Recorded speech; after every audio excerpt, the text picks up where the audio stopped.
Акустична система 2.1 iSpeak.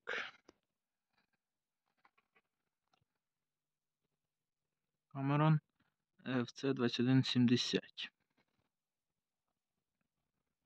Така штука. Тут підсвітка. Не яскрава. Нема пульта. Управління, я так розумію, що нема ніякого.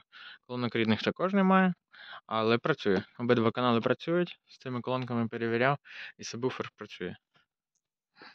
Управління все, я думаю, з пульта було. Бачите, можна виключати, переключати і так далі. Так само звук. Грає нормально. Показати, на жаль, немає можливості. Як працює, бо телефоном знімаю. Включив такі Sony колоночки. А ззаді підключення. Подача сигналу і вихід. Правий і лівий. Все.